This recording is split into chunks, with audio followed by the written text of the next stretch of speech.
Assalamualaikum warahmatullahi wabarakatuh. Bismillahirrahmanirrahim. Alhamdulillahi rabbil alamin. Nahmaduhu wa nasta'inuhu wa nastaghfiruh. Wa na'udzu billahi min syururi anfusina wa min sayyiati a'malina.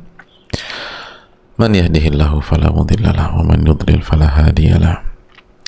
Nashhadu an la ilaha illallah wahdahu la syarika lahu wa anna Muhammadan abduhu wa rasuluhu la nabiyya ba'dah.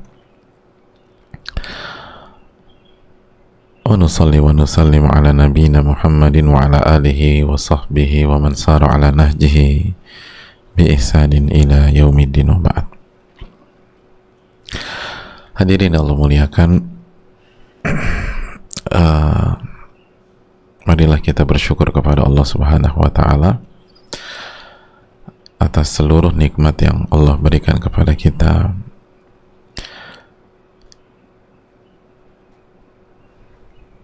khususnya nikmat hidup, nikmat nyawa, nikmat ruh. Dan ketika hidup itu bisa kita gunakan di atas jalan Allahu Jalla wa'ala, bisa digunakan untuk mencari ilmu yang bermanfaat, karena nikmat terbesar adalah ilmu yang bermanfaat yang melahirkan iman dan ibadah serta amal soleh kepada Allah. Maka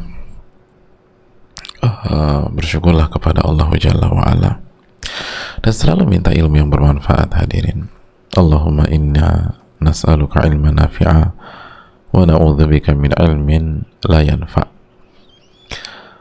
Ya Allah, berikanlah kami ilmu yang bermanfaat dan lindungilah kami dari ilmu yang tidak bermanfaat. Karena ilmu itu bukan tentang maklumat, bukan hanya tentang penyampaian atau penangkapan materi dari apa yang disampaikan. Ini bukan tentang hanya pemahaman, walaupun hal itu sangat penting, atau itu bukan hanya sekedar hafalan. Ilmu itu adalah bagaimana kita mendapatkan manfaat dan memanfaatkannya. Makanya sekali lagi Imam Syafi'i rahimahullah menyatakan, al-ilmu ma nafa' wa laysa ma hufidh. Ilmu itu yang bermanfaat, bukan yang hanya sekedar dihafal. Bukan hanya sekedar dihafal, walaupun hafal itu penting, hafal itu sangat penting, tapi bukan itu intinya. Bukan itu intinya. Tapi bagaimana kita memanfaatkan dalam kehidupan kita sehari-hari. Karena ada banyak kita ya hafal sabda Nabi SAW, la taghdab, jangan marah, tapi tetap sulit memanfaatkan hadis ini ketika istri misalnya buat masalah, suami pulang malam atau nggak jelas, anak-anak bandel gitu ya. Padahal dia udah hafal la taghdab, jangan marah. Bahkan hafal juga la taghdab walakal jannah, jangan marah, niscaya bagimu surga. Tapi memanfaatkan hadis ini susah banget hadirin. Ini butuh waktu 1-2 bulan mungkin untuk benar-benar kita bisa mengontrol diri kita. Jadi kita harus fokus, seperti kita lagi bahas bab nasihat.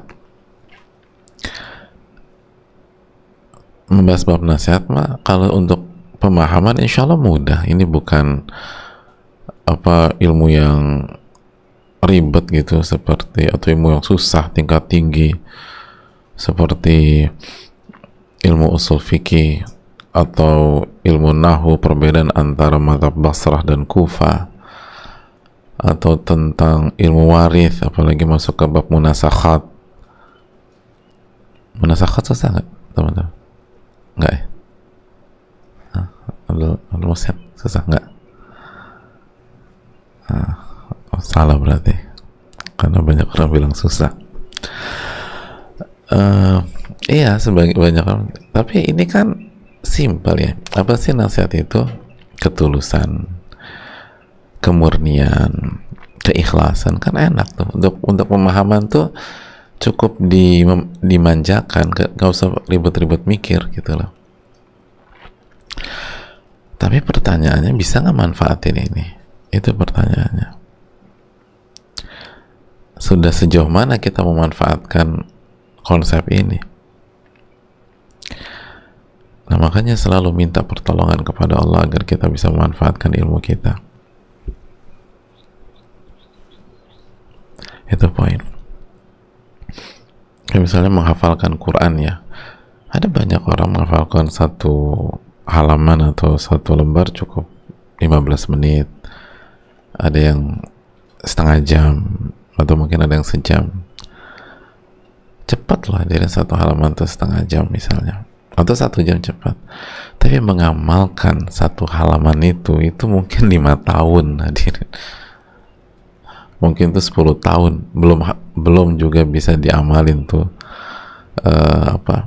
satu halaman.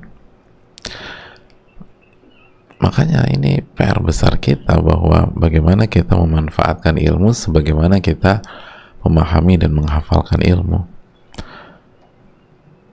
Itu yang ditekankan oleh para ulama.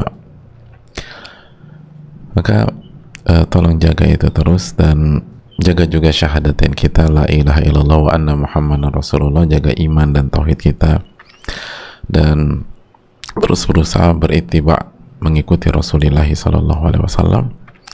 Lalu perbanyak salawat dan salam kepada Nabi kita alaihi salatu wassalam. Allahumma salli wa sallim wa barik wa an'im ala nabiyina wa rasulina Muhammadin wa ala alihi wa sahbihi wa man sara ala nahji bi ihsanin ila yaumil wa ba'd. Hadirin, kembali ke bab nasihat bersama Al-Imam Yahya bin Sharaf bin Murri Abu Zakaria, yang biasa dikenal dengan nama Al-Imam An-Nawawi. Dan kita masuk ke hadis pertama dalam bab ini, hadis yang sangat penting, hadis yang sangat penting. Dan tapi bukan hadis yang baru bagi banyak kita. Hadis ini cukup familiar bagi sebagian kita,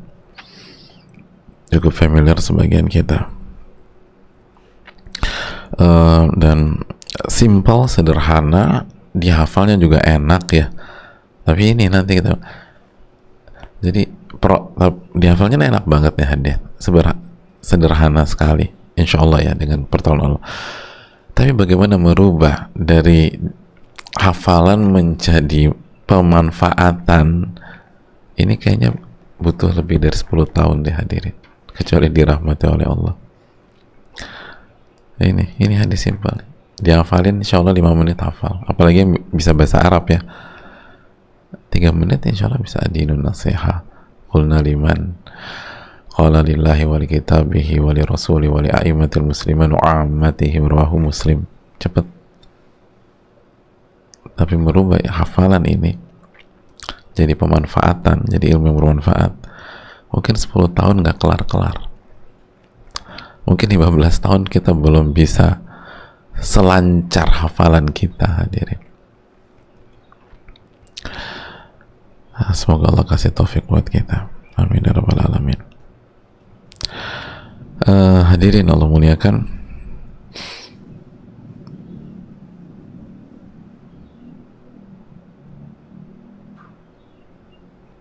kita akan masuk ke hadis ini, dan kita harus banyak-banyak bersyukur Imam Nawawi memasukkan hadis ini ke bab an-nasihah.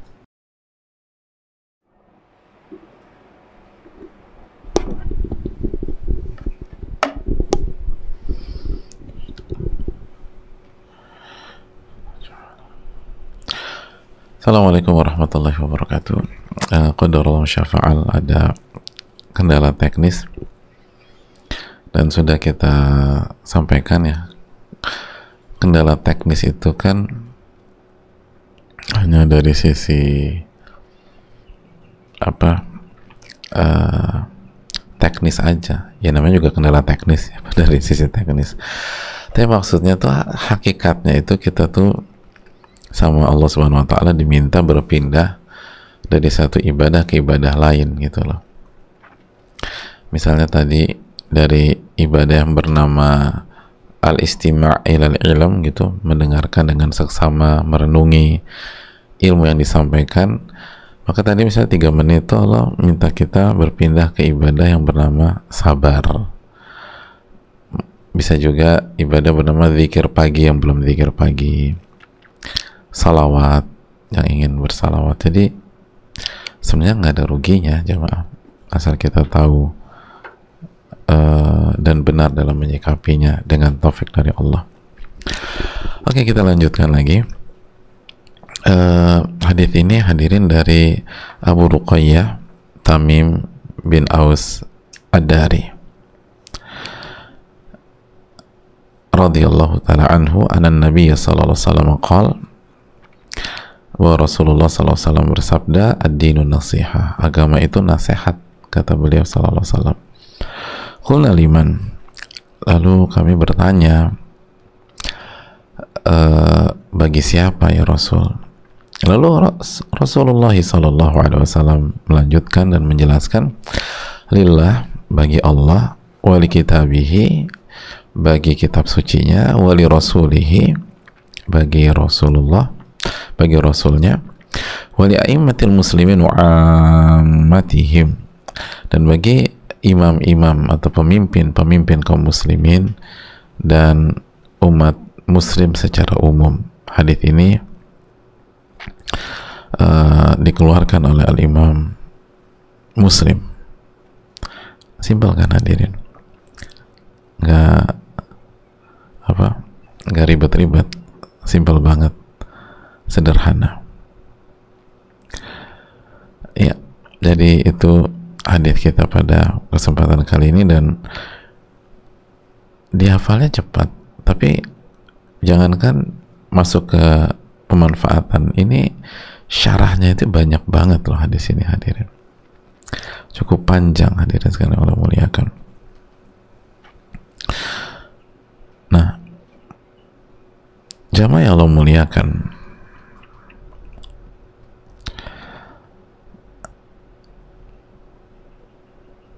kita masuk dulu ke perawi hadis ini, yaitu Tamim bin Aus Ad-Dari. Jamaah yang Allah muliakan,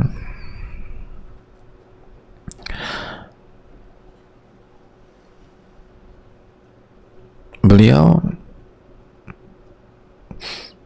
bernama Tamim bin Aus bin Kharijah. Kunyah beliau Abu Ruqayyah. Ruqayyah itu nama putri beliau dan satu-satunya anak beliau. Jadi beliau hanya punya satu anak namanya Ruqayyah, perempuan, maka beliau diberi kunyah beliau Abu Ruqayyah. Dan beliau salah satu sahabat Nabi SAW yang terkenal hadirin. Dulunya seorang rahib, lalu datang ke Madinah dan beliau masuk Islam di tahun ke-9 Hijriah. Tahun ke-9. Jadi cukup ini loh. Beliau ini di akhir-akhir hidup Rasulullah SAW, bukan di awal-awal. Tapi nama beliau itu meroket, kita tahu bersama-sama. Terkenal beliau ini. Dan hadirin Allah muliakan, beliau ini benar-benar muwafaq ya, artinya beliau menggabungkan antara ilmu dan amal tuh luar biasa. Makanya kan beliau punya karomah yang terlihat, misalnya dilihat oleh Umar bin Khattab radhiyallahu ta'ala an. Dan beliau adalah salah satu sosok yang mengumpulkan Al-Quranul Karim di zaman Rasulullah SAW, sebagaimana dikatakan oleh Al-Imam Muhammad bin Sirin.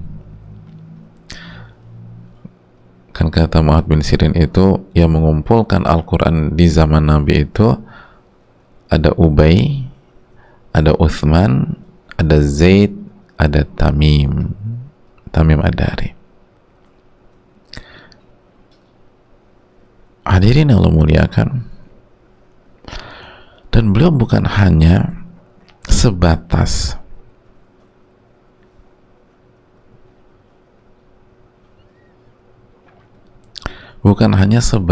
mengumpulkan Al-Quran, tapi beliau juga berusaha mengamalkan Al-Quranul Karim. Beliau salah satu ahli ibadah.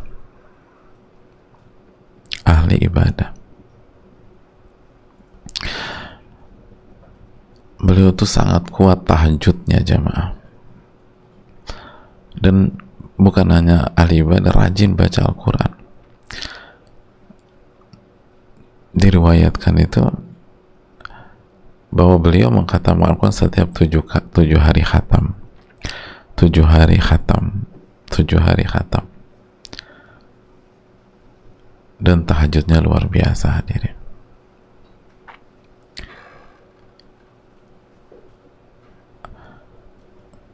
Dan bukan hanya luar biasa dari sisi durasi, tapi juga luar biasa dari sisi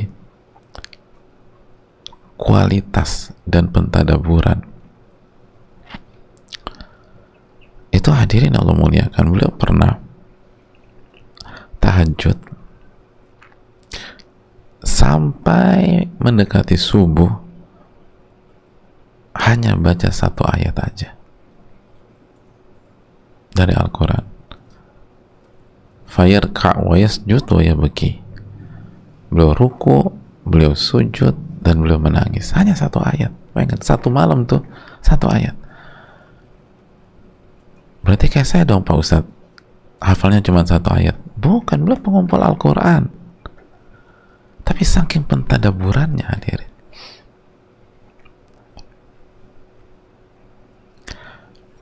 Ayat apa itu? Surat Al-Jathiyah ayat 21.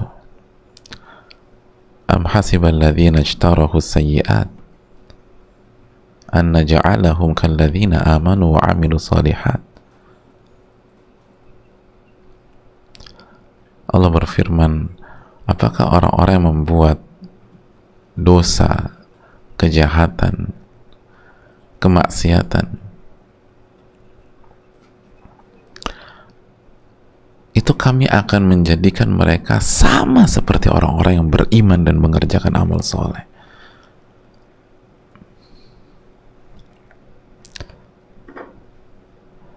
Yaitu sama antara kehidupan dan kematian mereka. Sama yahkumun, betapa buruknya dugaan mereka tersebut. Apakah orang-orang yang mengerjakan dosa, mengerjakan maksiat, mengerjakan hal-hal yang buruk itu kami jadikan sama dengan orang-orang yang beriman dan beramal soleh? Ya enggak lah, gitu. Gak mungkin.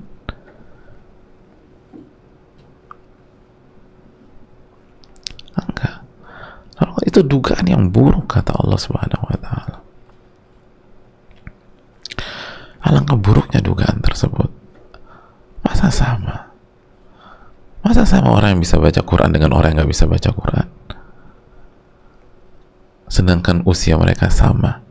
Sama-sama tinggal misalnya di Jakarta atau Bandung atau di kota-kota yang lain, yang mau belajar kapan aja bisa. Mau belajar kapan aja bisa. Masa sama? Artinya masa sama sungguh-sungguh dengan enggak? Masa Allah sikapi sama? Ya enggak. Alaihissalam bi ahkamil hakimin, bukankah Allah pemutus yang paling bijaksana? Ini ayat hadir diulang terus sama Tamim Ad-Dari sampai subuh. Beliau ruku, beliau sujud, dan beliau menangis.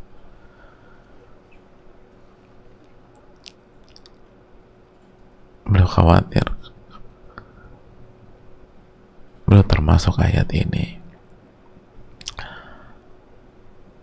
beliau khawatirkan beliau masuk Islam tahun ke-9 hadirin. Sudah 1 tahun sebelum Nabi SAW wafat. Beliau ingat.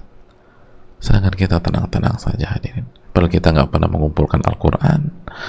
Padahal kita juga nggak pernah menghatamkan Al-Quran setiap 7 hari khatam. Yang beda level hadirin sekalian. Bahkan kita merasa sudah melakukan sesuatu, sudah berjasa, sudah punya A, punya B, punya C. Padahal bisa jadi hijrah 5-6 tahun cuma jalan di tempat. Cuma jalan di tempat. Tidak ada perubahan. Allah kata, apakah mereka berpikir kami menyikapi mereka dengan cara yang sama? Kami menyikapi mereka dengan sikap yang sama? Sa'ama yahkumun. Betapa buruknya dugaan tersebut. Kepedean hadirin.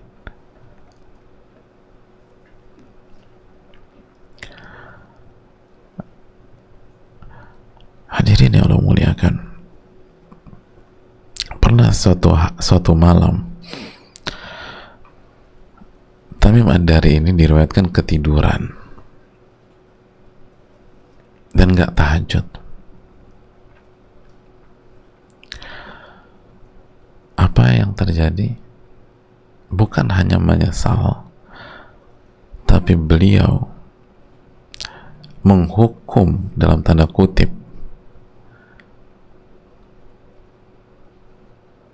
atas kejadian malam itu dengan habis-habisan tahajud selama 1 tahun penuh tersebut. Ya. Wih, tahajudnya di tahun itu benar-benar luar biasa. Kenapa? Gara-gara ketiduran. Gitu. Makanya kita nih malu lah hadirin, kita kebanyakan cari pembenaran, cari justifikasi, udzur syar'i. Dulu para ulama tuh, mereka tuh mendidik diri mereka di level yang sangat tinggi. Kita ini kebalik, kita ini sering nuntut orang di level yang tinggi, tapi kita sendiri berantakan gitu kan. Makanya ada apa, semut di ujung jalan kelihatan, gajah depan mata nggak kelihatan. Itu masih mending depan mata. Ini dalam diri kita nggak kelihatan juga. Udah bukan depan lagi, di dalam.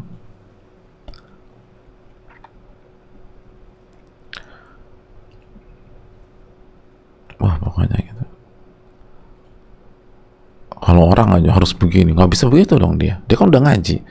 Oke, kalau Anda gimana?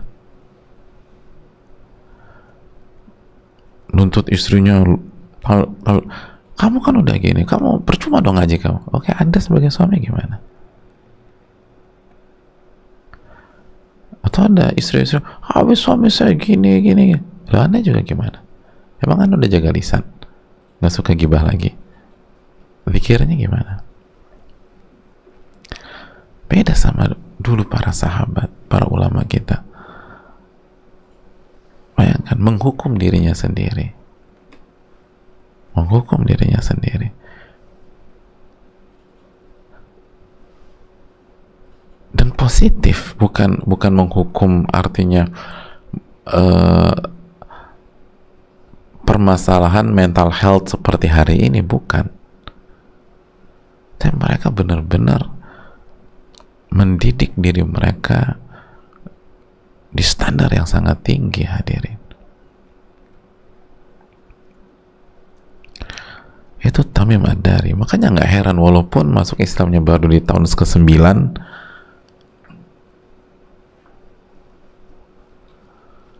tapi namanya begitu menjulang tinggi. Wallahu ta'ala alam bisawab. Ini pelajaran bagi kita.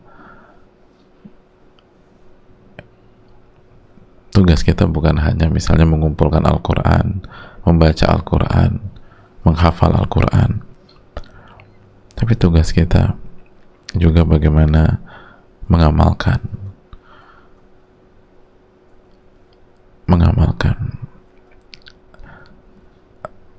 lalu digunakan atau dibaca ketika tahajud, ketika sholat sunnah, ketika rawatib. Dan ini pelajaran besar bahwa start yang mungkin dianggap terlambat itu kalau kita jujur sama Allah dan kita sungguh-sungguh, maka kita bisa mengalahkan yang start lebih dulu dari kita, mengalahkan secara positif. Fastabiqul khairat. Jadi jangan berkecil hati. Aduh, kayaknya aku udah terlambat deh. Tamim Ad-Dari di tahun ke-9, Nabi SAW wafat tahun ke-10 Hijriyah, 1 tahun.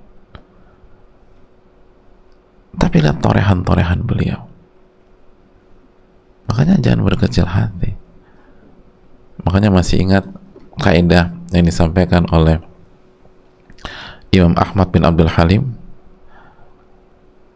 laisal ibrah binaqsil bidayat wa innamal ibratu bitamamin nihayat. Tolak ukurnya bukan start yang banyak kekurangan, start yang gak sempurna, tapi parameternya itu adalah kesempurnaan finish, dan kita menutup hal tersebut gitu.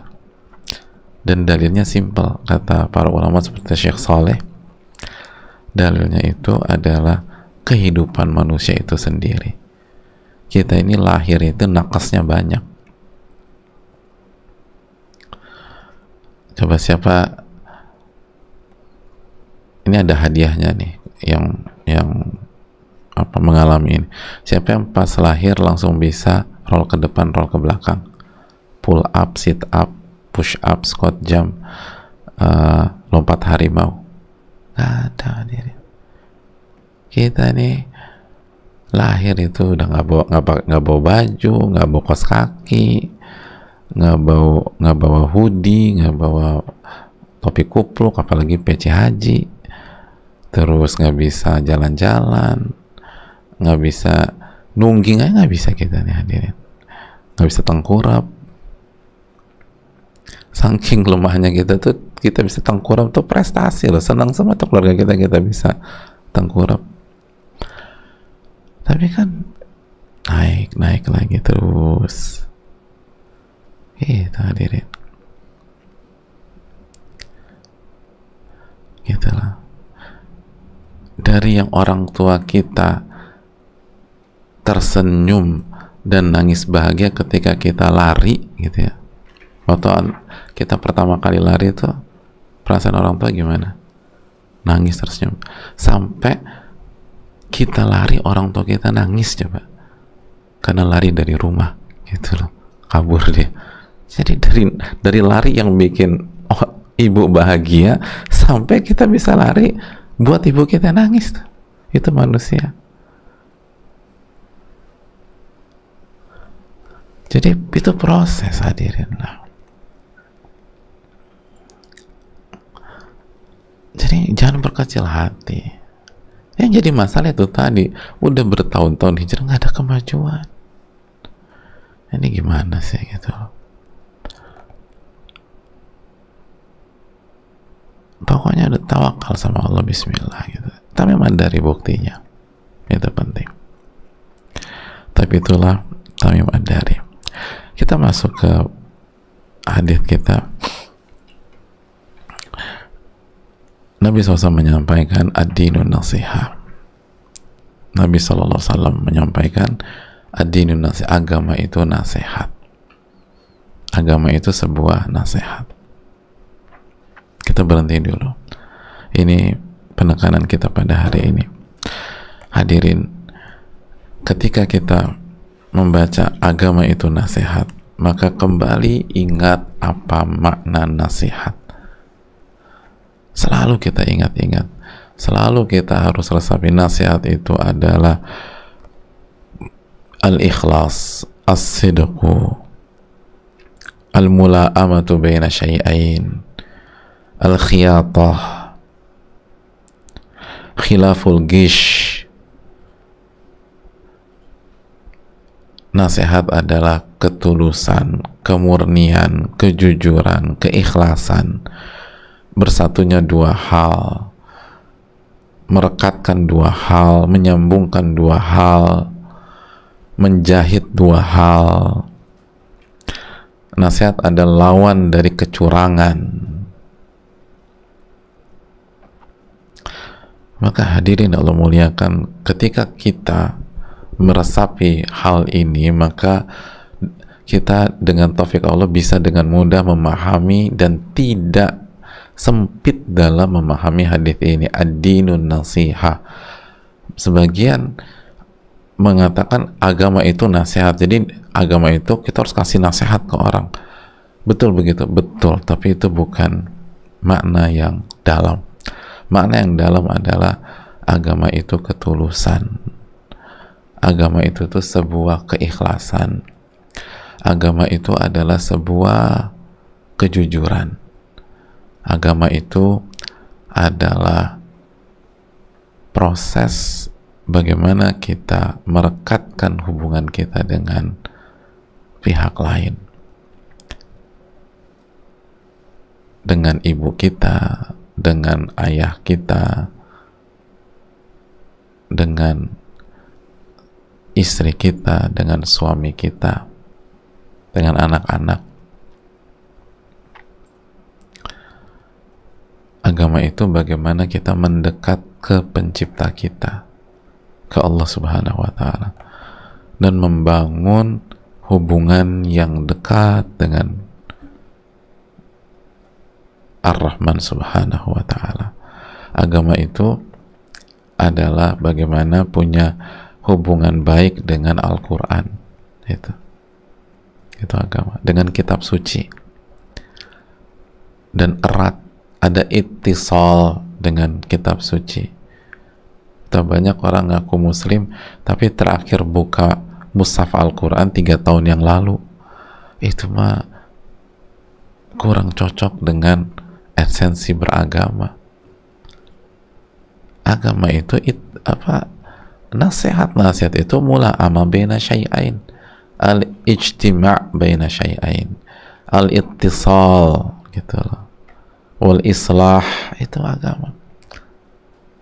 Mula'ama, menyatukan atau berkumpul, ittisal, gitu, itu agama. Agama itu bukan mecah belah.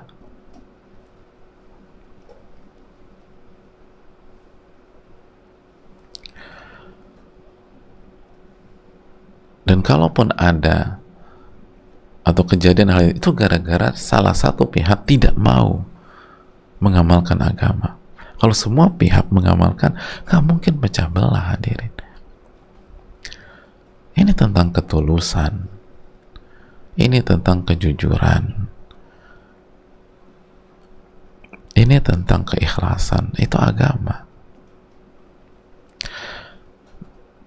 Oleh karena itu, kok bisa setelah hijrah atau setelah berusaha mengamalkan agama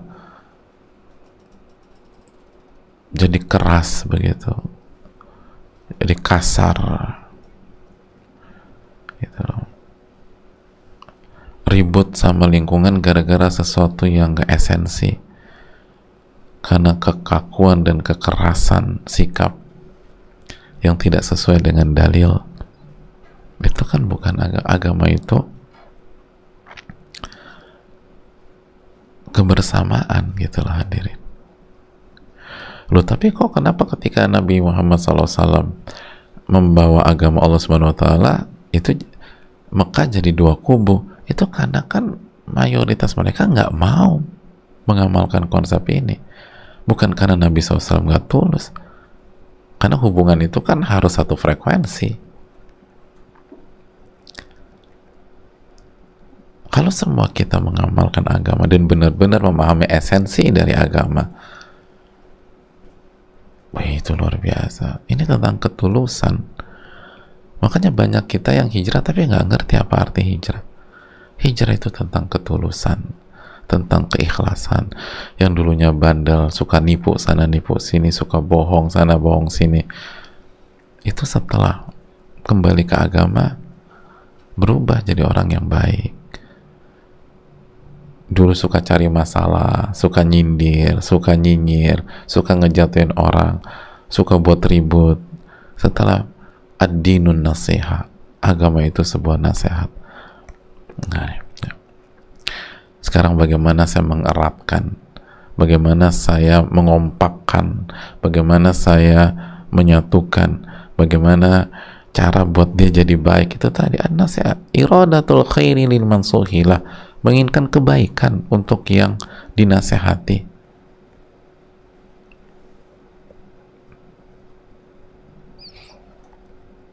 Itu hadirin.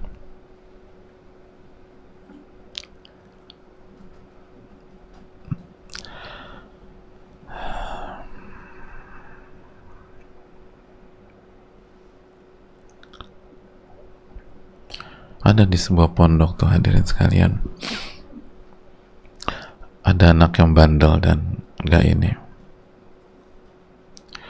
akhirnya naik ke apa,